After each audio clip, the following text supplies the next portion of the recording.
The cold metal pressed against his skin as he opened his eyes. A strange humming filled the room, low and steady like a machine breathing. The air smelled sharp, almost chemical, and lights glowed faintly blue across the walls. He tried to move, but straps tightened around his wrists and ankles. Panic struck his chest. He was trapped, pinned to a chair that seemed alive, glowing with lines that pulsed under his body. He could hear his own heartbeat, fast and desperate. A shadow moved at the edge of his vision. A figure stepped closer, her skin faintly shining under the blue light. She was not human. Her face was too smooth, her eyes too large and silver like still water. She wore a flowing garment that seemed woven from strands of light, moving as if it had its own breath. She stopped only a few steps away and tilted her head, studying him like a rare object. Her lips parted, and in a voice calm and soft, she said, "Relax, human. This won't hurt." His throat dried.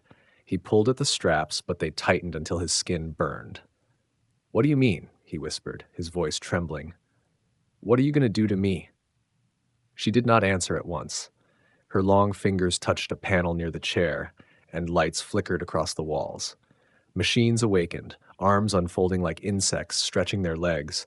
Thin metal tools glimmered, their tips glowing faintly. The hum in the room grew louder, surrounding him like a cage of sound. The human's breath came quick. Every instinct screamed danger. He struggled again, but the chair adjusted, holding him even tighter. Sweat ran down his temple, chilling in the cold air. His eyes darted back to the girl. She stood still, her face unreadable, her silver eyes fixed on him without a blink. Finally, she moved closer. She raised one of the instruments, a long silver rod glowing at the end. The light reflected on her pale skin, making her look almost unreal. She leaned forward, the rod hovering above his chest. His body went rigid, expecting pain. She spoke again, her voice soft but with weight. "You are unstable. Your body is breaking. This will fix you." The words confused him. He did not feel broken. He felt trapped, terrified. His chest rose and fell sharply, and the strap across his ribs dug deeper with each breath. "No," he said, shaking his head. "Stay away from me." For the first time, her expression shifted. A tiny frown appeared, like disappointment. She lowered the rod slightly, but did not put it away. Instead, she leaned even closer until he could see his reflection in her silver eyes. "You think I will harm you," she whispered, "but harm has already been done. Not by me." Her words chilled him more than the room. He tried to understand. What harm? Who had done it? His mind raced with questions, but fear kept him silent. The machines around them hissed, releasing clouds of mist. The air thickened, and his lungs struggled to pull it in. His chest tightened, and he gasped, eyes wide. The girl placed her hand lightly on his shoulder. Her skin was cold, colder than the chair, yet her touch felt strangely steady, almost gentle. "Breathe slowly," she instructed. "The chair is adjusting to you." He wanted to resist, to shout, but his body obeyed without thought. He slowed his breath. The mist no longer burned as much, and his lungs accepted the air more easily. He hated it, hated how his body listened to her calm voice. The girl returned to the rod, raising it again. This time she pressed the glowing tip near his chest, not touching but close enough that warmth spread across his skin. He stiffened, expecting agony. Instead, the warmth grew deeper, soothing, like heat on a winter night. His eyes widened. "What is this?" he asked, his voice breaking between fear and disbelief. "Healing," she replied simply, but he could not trust her. He tried to turn away, though the straps kept him pinned.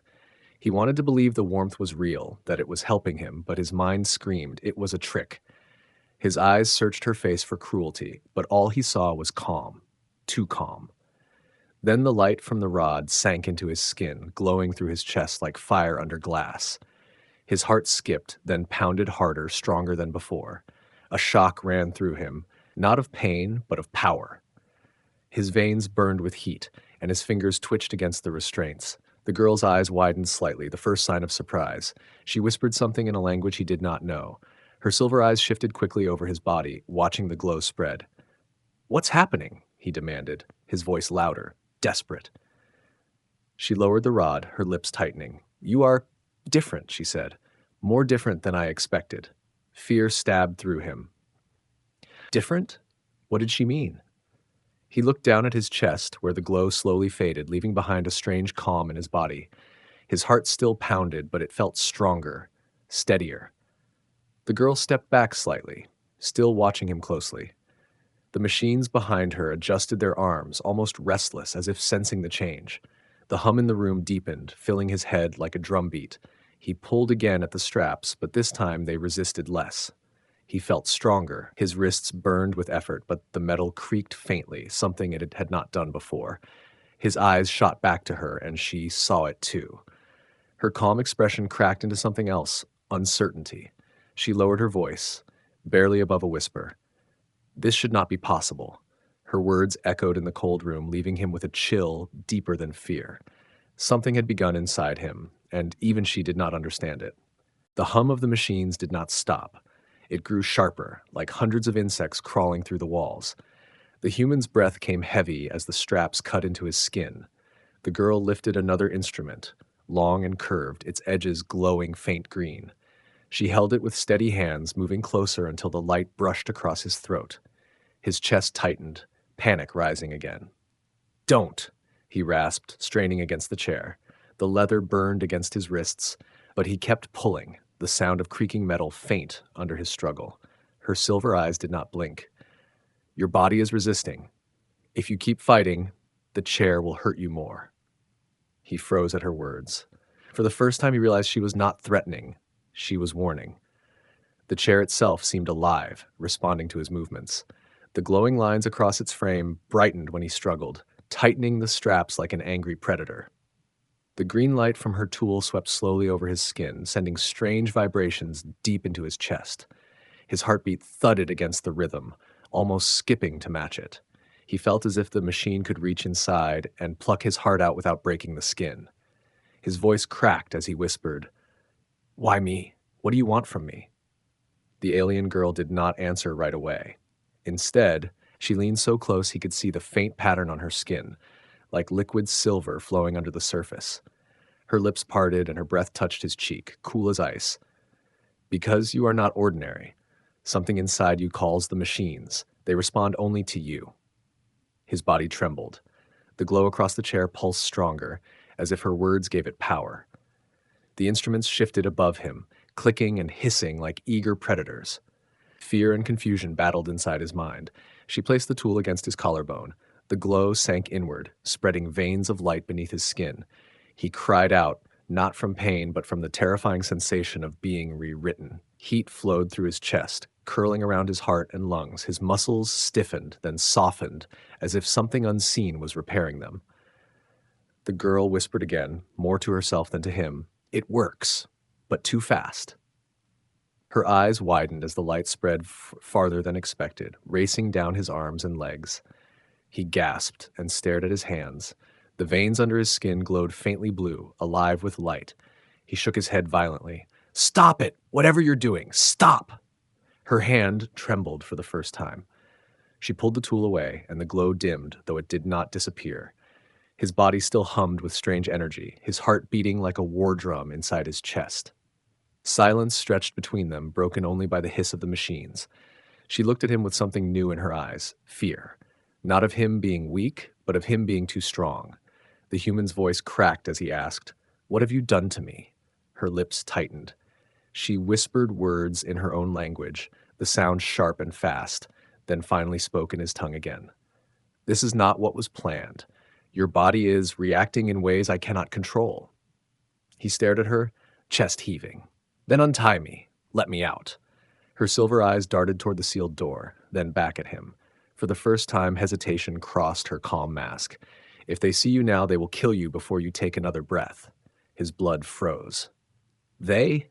Who's they?" But she didn't answer. Instead, she reached for another instrument, one glowing red at the tip. She paused with it in her hand, her gaze fixed on his glowing veins, her lips pressed tight as if deciding whether to finish what she started, or to save him from it. The light in his veins dimmed to a faint glow, leaving him shaking in the chair. His breath came ragged, but inside his chest, his heart felt stronger, beating with a rhythm that wasn't fully his own anymore. She stood frozen, the red tool still in her hand, her silver eyes locked on him as if she was watching a storm building behind glass. He glared at her, sweat running down his temple. "You said it wouldn't hurt. You lied." Her lips parted, but no excuse came. Instead, She lowered the tool and whispered in a voice that trembled, "If anyone finds out what I just did, I will be executed and you will be erased." The words cut through his panic. He blinked, stunned. Executed? For helping me? Her eyes darted toward the ceiling as if the walls themselves were listening. The machines around them still hummed, restless, but she leaned closer, lowering her voice even more. "You are not supposed to survive this procedure. It was designed to break you, to strip your body until nothing was left. But you," she glanced at his glowing skin, "you are adapting." His stomach dropped. His mind raced with her words. They hadn't brought him here to heal him. They had brought him here to destroy him. And she had gone against that order. For the first time, he saw something in her silver eyes besides coldness. Fear. Not of him, but of her own people. "Why help me?" he demanded, his voice rough. She hesitated, her gaze softening in a way that unsettled him. "Because I know what it feels like to be strapped to that chair. I know what it means to beg and not be heard." Her voice cracked, quickly smoothed again, but the weight of it lingered. He stared at her, chest rising and falling heavily. The room suddenly felt smaller, suffocating. The straps cut deep into his wrists, but for the first time he didn't only feel like prey. A spark of something, anger, defiance, rose inside him. The girl glanced at the door again, her hand tightening around the red tool before she dropped it onto the tray with a sharp clang. The sound echoed through the room. She stepped even closer until her hair brushed his cheek. Her whisper was quick and desperate. "Do not speak of this. Not to anyone. If the overseers discover what happened, you and I both are dead." He tried to turn his face away, but the strap across his head held him in place.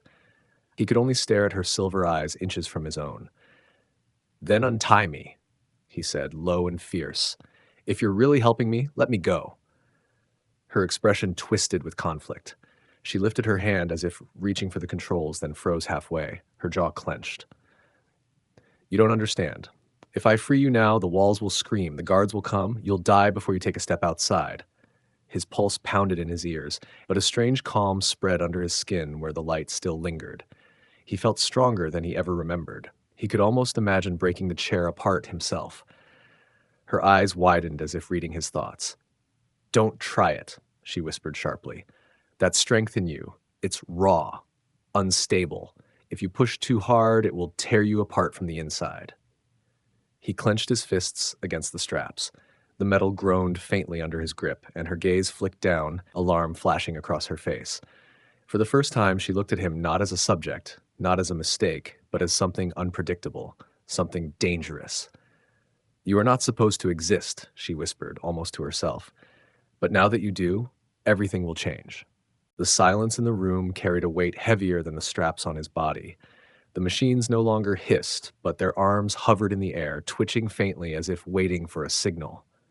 His veins still glowed dimly under the skin, and every beat of his heart echoed like a drum inside his chest. He could feel something different, something alive, moving in him that hadn't been there before. The alien girl stepped back, her silver eyes darting from the fading light in his body to the instruments on the tray. Her hands shook, just slightly, betraying the calm mask she wore before.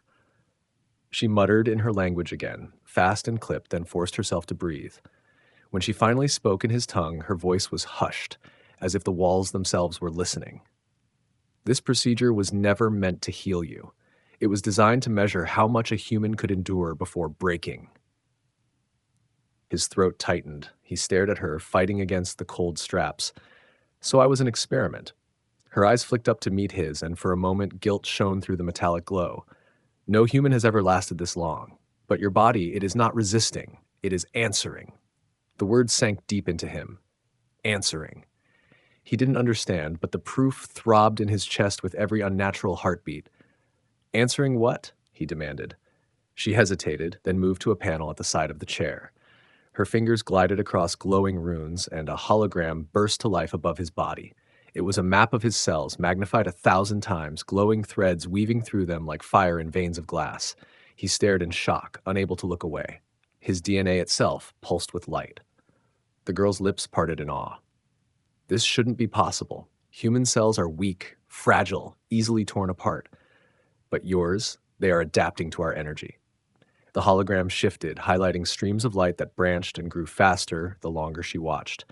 It looked less like human flesh and more like circuitry building itself inside him. His mouth went dry. "What are you saying? That I'm what, turning into one of you?" She shook her head sharply, her silver hair catching the glow. "No. You are becoming something neither of us fully understand, something my people will fear." The words left him cold. He thought of the guards outside, the unseen overseers she had mentioned. If they saw this, if they saw him, they wouldn't just kill him. They would tear him apart to find out why. The girl pressed her hand flat against the hologram, and it shifted again, displaying readings of energy rising inside him like a storm. She whispered, not to him but to herself, "It's not supposed to bond. The system was designed to strip, to break, not to merge." Her hand trembled against the glowing panel, and when she finally looked at him again, her calm voice faltered. "Your DNA is rewriting itself. You are no longer just human." His heart pounded harder, and the straps vibrated against his wrists. He felt a surge of strength rush through his arms, and the metal creaked again, louder this time. He froze, staring at his hands as if they belonged to someone else. The girl stepped back quickly, her eyes wide, not with cruelty but with terror. "Stop! Don't push it. You don't know the cost." But it was already too late. The power inside him pulsed once more, hotter and brighter, as if eager to be unleashed, and for the first time the fear in her eyes wasn't for herself. It was for him. The walls shuddered with a sudden clang, and a deep siren wailed through the chamber. Red light flooded the room, cutting through the cold blue glow. The human worked against the straps as the machines froze in mid-motion, their arms retracting with sharp metallic clicks. The girl's head snapped toward the ceiling, her silver eyes narrowing. "They know," she whispered, her voice trembling. The door at the far end hissed as bolts unlocked. A thunderous crash followed, then the sound of heavy boots pounding against the floor outside. The human's pulse spiked, the glow in his veins flickering like fire under his skin. "Who knows? What's happening?" he demanded. Her hands flew across the glowing panel beside him, frantic movements sending sparks of light across the walls. The straps around his chest loosened slightly, then locked again. She cursed in her language and slammed her palm against the console. "The overseers detected the surge in your body. They're coming to terminate you." The boots grew louder, mixed with the metallic thud of weapons being loaded. The door's edges glowed as it began to open. The human's panic turned into raw desperation. "Get me out of this chair," he shouted. Her silver eyes locked on his, wide with fear and determination. "If I free you now, they will kill us both. But if I don't, you'll die here anyway." She hesitated for only a second before slamming her hand against a hidden rune. The strap snapped open. His body lurched forward, and he stumbled to his feet, his legs weak but charged with strange energy. The glow in his veins flared, making him feel heavier and lighter at the same time. The door burst open with a roar of steam. 3 armored figures stormed inside, their faces hidden behind black visors, weapons raised and humming with lethal power. They froze for a brief second when they saw him standing free, the light still alive beneath his skin. The alien girl stepped in front of him, her arms spread wide. "He is under my command," she shouted in her language, her voice echoing like a blade across the chamber. The guards didn't lower their weapons. One spoke. His voice filtered and cold. "That creature is contaminated. Step aside." The human clenched his fists, his body trembling as power surged inside him. He felt his skin prick with heat, the glow pushing outward, begging to be unleashed. Fear twisted in his gut, but beneath it was something else. Anger. The girl turned her head just enough to meet his eyes. "Run when I tell you. Don't stop." The guards advanced, their weapons humming louder. The siren screamed, drowning the room in chaos. The human's heart hammered like a drum, and he felt the strap's phantom grip still on his wrists, reminding him of how close he had been to dying here. The girl whispered without turning, "Trust me." She slammed her hand down on the tray of instruments. A blinding flash exploded across the room, white light searing the air. The guards shouted, staggering back. In that instant, she grabbed his arm, her fingers icy against his burning skin, and pulled him toward the far wall. The wall hissed and slid open into a narrow passageway, hidden until now. "Move," she yelled, dragging him inside as the guards fired.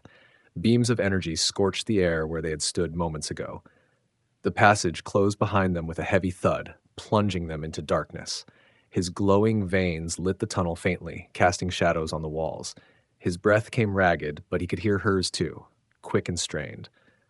"They will hunt us," she said softly in the dark. "And when they catch us, they won't stop at you. They'll take me too, for betraying them." The human swallowed hard, staring at the glow in his own hands. "Then why save me?" Her voice broke just slightly before steadying again. "Because no one ever saved me."